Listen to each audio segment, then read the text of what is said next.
Welcome everyone to our webinar on childcare and contact issues and advice. With me I have Ms. Nicole Lawrence, an attorney from Cape Town. Nicole, how are you today?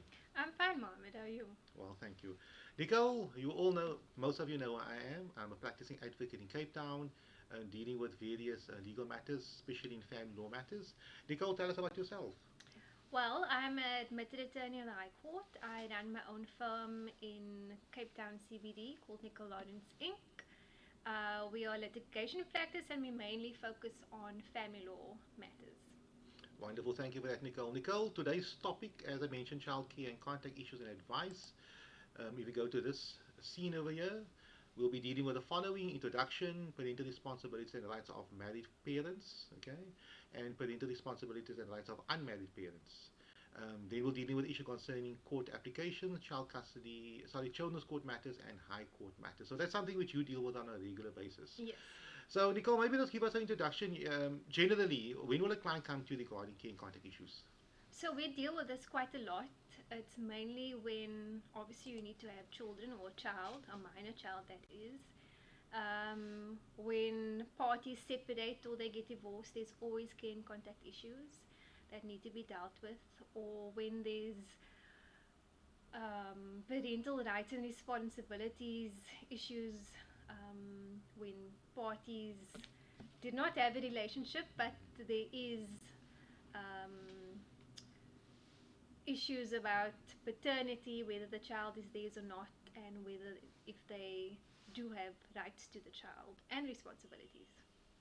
So what I find very interesting, Nicole, is that at some point, a couple they were in love with each other. They couldn't get enough of each other. And then they had a little one. But the moment there's problems afterwards, they will never say they were ever friends with each other. So that happens quite a lot. I see it a lot, and I guess you see it a lot as well. Yes, definitely. Okay, so let's deal with the topic properly. So today's topic, we're dealing with married and unmarried parents. Now, what are their specific parental rights? So let's go back to that specific scene. So, Nicole, maybe you can start off with parental responsibility and rights of married parents. We have the Children's Act as well. Let's go there maybe next. Okay, here we go. Section 20. So parental rights for married. Well, the Act speaks about married fathers. The Act first of all speaks about parental rights and responsibilities of mothers, which is, I'm going to say, automatic if I can sum it up. But then the Act goes on to speak about parental rights and responsibilities of married fathers. In this case, it would be automatic as well. They have full parental rights and responsibilities equal to the mother. Um, in the case of unmarried fathers, it's slightly different, but we'll get into that. Yeah. Yeah, Nicole, that's very interesting because many people believe that the mere fact that you are the father of the child, that you father the child, automatically you have just as much rights. And this scenario comes out, for example, where somebody might impregnate the mother, um, never been part of the birth, he went missing completely, he comes out of the woodwork, let's say 15 years later on, and all of a sudden he wants to say, I'm the father, I have parental rights. Now, that is obviously an unmarried father. Now, how would that specific father obtain parental responsibilities and rights over the child? So the most obvious thing would be to get a paternity test. That will, if it's positive and you are the father, or you obviously will get full parental rights and responsibilities. However, if there's no paternity test, the Children's Act does say that there's a few requirements that need to be looked at and have to be met. If you will see in Section 21 of the Children's Act, the supposed father would need to, at the time of the child's birth, we need to determine whether he was living with the mother in a life partnership, which is basically a permanent relationship, if I could put it simply. You would also need to determine if they live together, and if they were living together, you need to see whether the mother consents to being, for the person, the father, the supposed father, being identified um, as the child's father, whether, I suppose in customary marriages, whether they pay damages in terms of customary law, and whether he has contributed towards the upbringing of the child. Then, yeah, I think those are the main requirements. If he meets all those requirements, then it's presumed that yes, he is the biological father and he would have full parental rights and responsibilities. Thank you for that, Nicole. So my experience are if there's a dispute regarding that, if the mother doesn't, the mother still says, the father says, I have been involved in the child's life, I've been paying some child support, I've been visiting the child, and the mother still says, I don't think the father has parental responsibility to that. Like, and somewhere else in the children's actually see that the parties can go to mediation, to the family advocate, and they can try to resolve this matter. So where we're coming in now, the specific topic, if you look at the topic of discussion, we're dealing here further down with children's court applications and high court applications. And I think the purpose behind this would be the parties, they have issues, they have certain, still have problems, they have confirmed paternity, the father has been involved in the child's life, but the father has no say in the child's life, or we can't have contact and care. So they approach the children's court or the high court. So Nicole, do you have any comments regarding that? So I think this approaching the court would be essential for disputing parties. They would need an order to help them regulate the care and contact to make sure the child sees both parents and that everyone's acting in the best interest of the child. I suppose, well, in terms of the Children's Act, everything concerning minors have to be, all decisions have to be in the best interest of the child. So both courts, Children's Court and High Court, does take that into account when determining anything regarding the child. So figuring out what court to go to, it's depends on what kind of matter it is. Sometimes you have to go to the High Court for certain matters, and sometimes you are allowed to or can go to the Children's Court as well. In both courts, you still need an expert, whether it's a government department, Department of Social Development, the PDISA, or a private social worker, or the Office of the Family Advocate. There will always be an expert on board to determine the care and contact issues, and they will give a recommendation. I don't think if you want to add anything.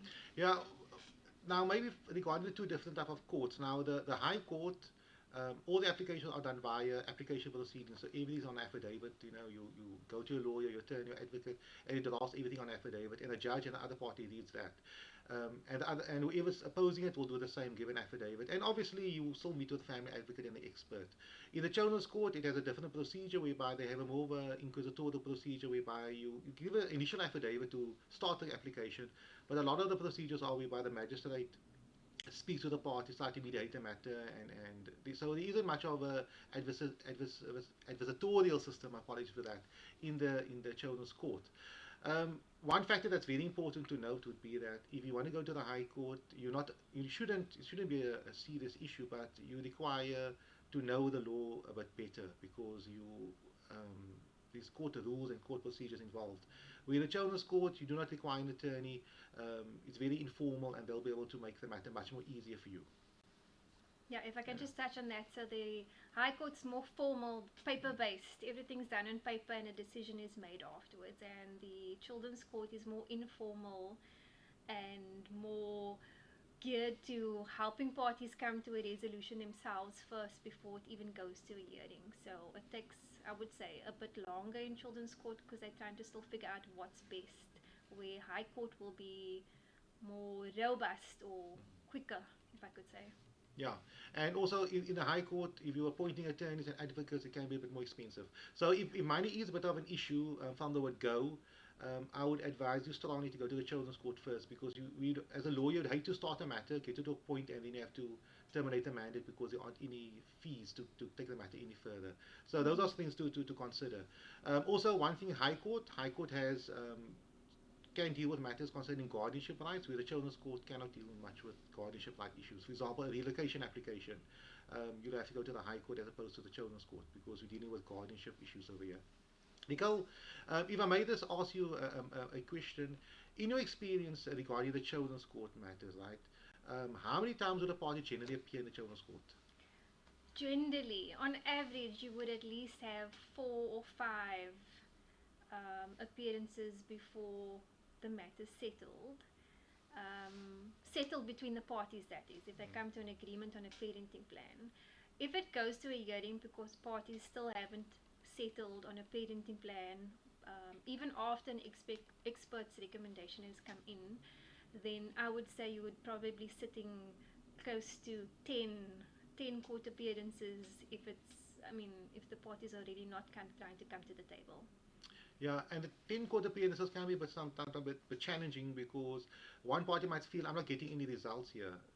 I'm appearing in court all the time and they keep on postponing these matters. So just bear that in mind because of the nature of the children's court, they want to resolve the matter. They do not want to make a quick decision, run a trial, run a hearing and make a decision immediately. Where in the High Court, generally, if it's not urgent, the father or the mother will launch an application, they'll file opposing papers, replying papers, and they'll come to court on that day and finalize the matter. Hopefully, the report of an expert would be available. So it's much more quick in that regard.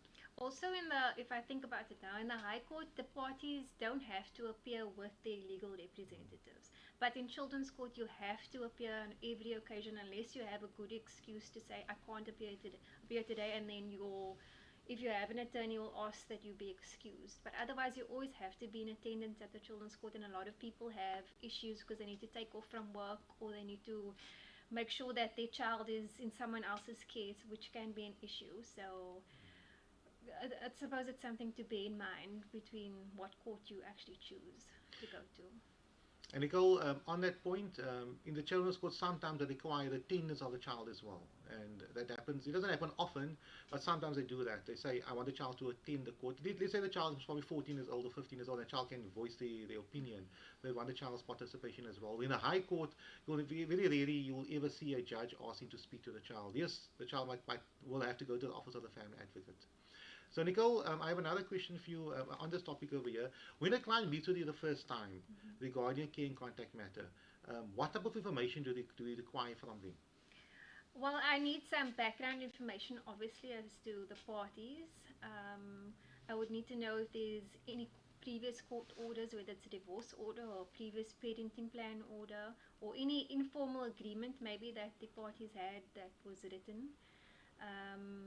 I would need to know the age of the child, the circumstances of the child, circumstances of both parties, and if there's been any attempt between the parties to reach an agreement on a parenting plan, or at least some terms of the plan. Yes, basically we go from there. Normally the story unfolds with the basic information. Yeah, and then each matter is unique. I can't give advice to everyone, or I can't give blanket advice to everyone. Let me put it like that. Everyone, although the Children's Act is there and it says, these are the things you need to consider, how we consider it and to what degree we need to consider it when we get to court is another thing, and it depends on the facts of the matter as to what arguments we're going to make or what we're going to put forward. And ultimately, we also as attorneys and advocates, even though we are representing one of the parties at least, we always need to keep in mind whatever we are advising or doing or advising our clients to do, it must always be in the best interest of the child at the end of the day. Yeah, so on an interesting point, where people sometimes assume that court files are templated, in the sense of each family situation exactly the same like another family, but it can never be the same.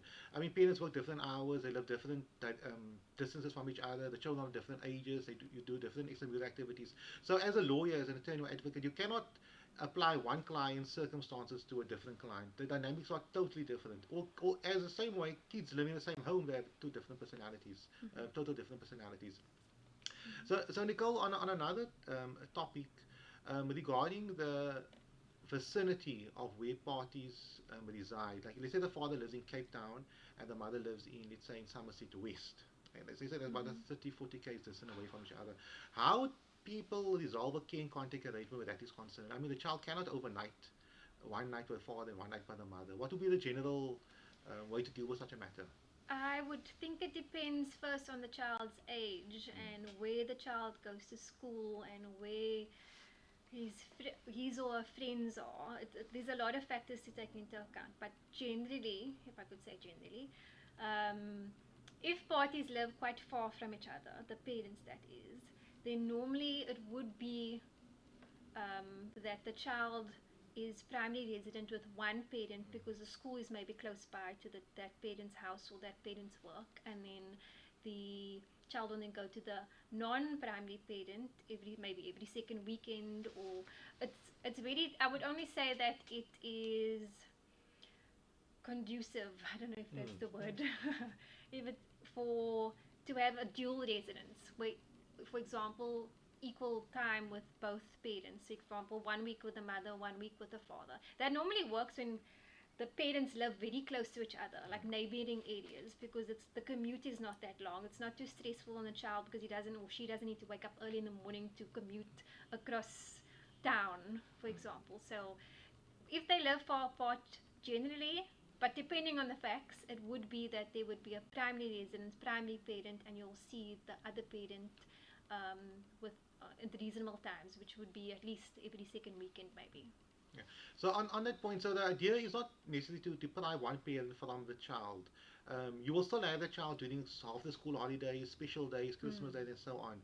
But the idea is because the child goes to a certain school in one area, it doesn't make sense for you for the child to 1 week travel 2 hours to school and the other week 1 hour to school. So the idea is what's best for the child under these circumstances, considering what the parents have. Nicole, this is a difficult question I'm posing to you, and I most probably will try to answer that as well first. Is there a preference between a male or female being a primary caregiver of a child? That's a bold question. What is your experiences? I would say no. Straight out, I would say no. I've had clients before where the father was the primary caregiver and primary residence of the child or the children. I know people have a perception that the courts are always in favor of the mother, but it's not always like that. The courts have to be impartial and figure out what's in the best interest of the child. But generally, also, it would be a lot of the mothers put because they gave birth to the child, for example, and the child is dependent on them for those early years. A lot of the time, it would be the mothers having the issues of maintenance at Mm. least, and the father's having the issues of getting contact because the child is normally attached. Children are normally attached to the mother, generally, in the cases I've done at least, because in those early stages the child is dependent on the mother or is more closer to the mother emotionally, for example. But but I don't think the court has a bias towards whether it's a male or female and who should get primary care based on that. It comes down to many factors and ultimately what would be in the best interest of the child. And I agree with you on that, Nicole. Obviously, the child is just born now and the child being breastfed. And naturally, there's no way on earth a father will ever get care of the child because the child will be connected to the mother. But many cases, and we have done it quite in the past, even relocation applications where the father gets care, primary care of the minor child, he relocates to the child overseas. And over my experience now, I mean, I've been many years in this game, is that I never saw a preference between a father or a mother. If you look at the facts of the matter, if the father was caring for the kids and the child has a prime attachment to the father, wonderful, the child would have to be with the father, and vice versa for the mother. Nicole, I mean, we have another 10 minutes or so to deal with various questions. We get a lot of questions, and you get a lot of questions as well. Regarding child maintenance, very important. If the father or the mother cannot pay child maintenance, can they see the child? Definitely. The fact that one party does not pay child maintenance, which in South Africa it mostly is the fathers. Let me put it like that. Is so I'm going to use that example of a father not paying maintenance. The fact that a father does not pay maintenance doesn't mean that the mother can now deprive the father from contact. He still needs to get reasonable contact. That's in the court's eyes. That's not an excuse or a valid ground, let me say, to deprive or even frustrate contact with the father. Yeah, and I always ask female clients of mine. So if he pays more maintenance, can he have more contact? And if you pay all the maintenance, can he get primary care? You know, so then they start thinking differently over here. Obviously, if a parent has issues regarding child maintenance, I advise that mother to go to the maintenance court ASAP. And if he must pay, he must pay. And the same with the father, if he wants to see the child and the mother refuses in contact, he should continue paying the maintenance he's paying or what's fair and reasonable, and you should proceed to the children's court or to the high court for care and contact. So I think just to add on that is the Children's Act does speak about parental responsibilities and rights. So each parent can't have one and not the other. Mm. A father he will have his parental rights to see the child, for example, but that doesn't mean that he can now abandon the responsibilities that come with it. However, can contact issues and maintenance issues are dealt with by different courts. So there are different procedures to follow, and I suggest parties, if they have issues in maintenance matters or care and contact, that they do approach both courts to resolve those issues so that ultimately the child can benefit from healthy co-parenting and um, proper their needs being met with proper maintenance. So, Nicole, something very interesting. You mentioned the Children's Act, Section 18. It deals with the issue concerning parental responsibility and the rights, and that's very correct. You have responsibilities, for example, responsibility to be to pay maintenance, but you have a right to have contact with the child, to see your child. And it says here, Section 18.2, to care for the child, to maintain contact with the child, to act as a guardian of the child, to contribute towards the maintenance of the child as well. So that those all go in hand in hand. So that's very, very, very interesting. You brought that up over there. Mm-hmm. Nicole, if a father comes to me now and tells me, advocate or Nicole, attorney, I have not seen my child for the last 6 months. The mother is refusing me contact. What do we do? Well, I would, depending on whether you have enough urgency grounds, I would launch an urgent application so to get you at least some contact, reasonable contact immediately.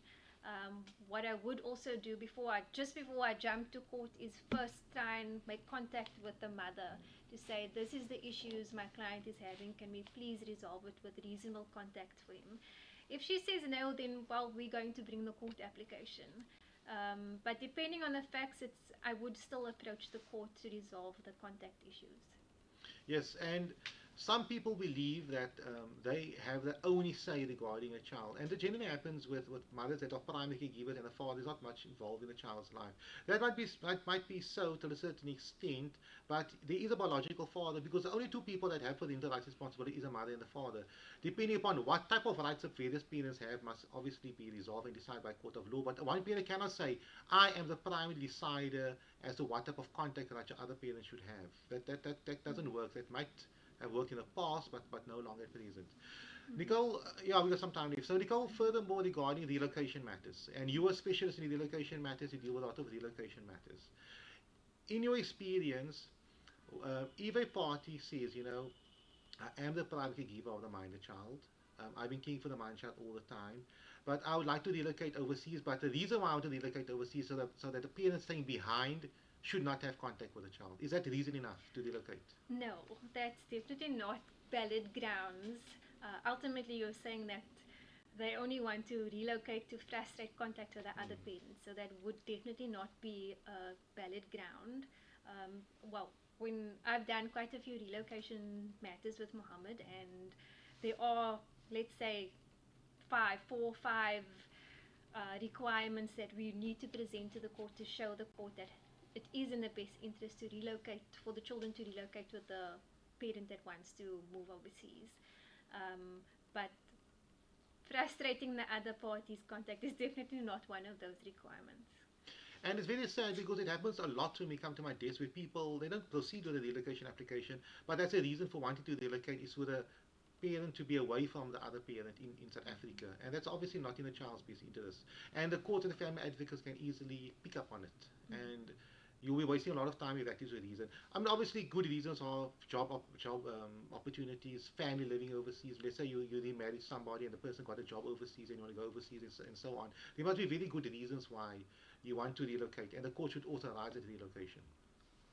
Nicole, I have a few more questions. Tell me regarding care and contact applications, like in the High Court specifically. Mm-hmm.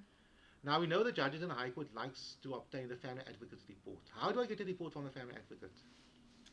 So basically, you need an order from the court authorizing the family advocate or directing the family advocate to do an investigation as to what's in the best interest of the child, whether it's care and contact, relocation, whatever matter concerning a minor child. You need the court basically directs the family advocate's office to do an investigation. So normally a high court application there is firstly let's say a two-part application. To make it simple, the first part, if we say part A, it's we're going to court to say we bring in this application because we need reasonable care and contact or we need a relocation order.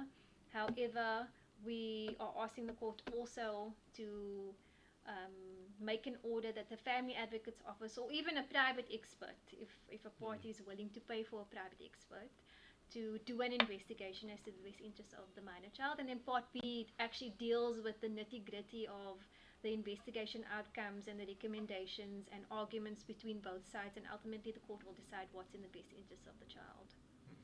So, and how long does the family advocates usually take for these reports or investigations? Well, it depends on the facts, but for a ballpark figure, the family advocate more or less says they need 8 weeks.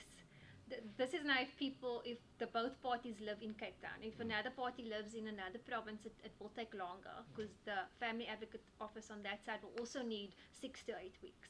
So, in my experience, and Mohammed can obviously also vouch for this, it takes about 3 to 6 months for the entire process, whether even you have a private expert. I would say it takes between 3 and 6 months, depending on the facts, depending on the complexity of the matter, depending on how in depth the expert is going to go, if they need to go in depth on certain things. Well, Nicole, I like the way you answer. You answer very quick. So that's most probably how you litigate as well. You click on Not as quick as you're speaking. yes. I tell clients, if I speak slow, I'll bill you more. So the faster I speak, the more you get into your consultation. Nicole, on the topic concerning a private expert. Now, a private expert can obviously be a social worker, a psychiatrist, a psychologist, forensic expert, forensic psychologist, forensic social worker, somebody that deals with children matters on a regular basis. So they give a report, they meet with the parties, they give a report. Regarding who pays for those things? So, one of the parties need to pay, or both of the parties need to pay for that expert. Normally, in my experience, the party that wants the expert would be paying for that expert.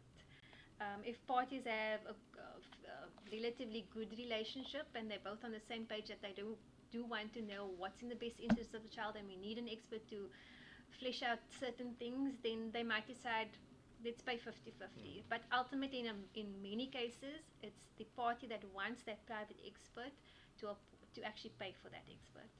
Yeah, in my opinion would be, because if one party pays for the expert, one party, let's say the mother pays for the expert, there might always be this whole issue about where the other party say, but you paid for it, the expert will be in your favor. That's why I like having the family advocate also on board, maybe just to have a final say. So they can look at this report and they can also give their opinion on it. Family advocates are free. So just regarding experts, the private expert, whether it's psychologist, social worker, they always still need to be independent, unbiased, impartial, etc. So even though one party is paying for that expert, doesn't mean that they're going to be biased and in that party's favor. We've had matters where the expert appointed by one of the parties was not in their favor. But ultimately, yes, I also like two experts to be on board. One being the Office of the Family Advocate, which is free, and then if the one party who wants a private expert to be on board, then there's two experts. So in the event that it comes down to one expert saying, you know what, child X must do this, and then the other party, if another expert was not appointed, whether it be a private or the Office of the Family Act, will say, no, that person's biased, I want my own expert now. By appointing two experts immediately, it saves so much time down the line when that other party who doesn't have a recommendation in their favor says, you know what, now I want to appoint someone. It saves so much time, because in the event that you do have two experts saying the same thing, it is quite...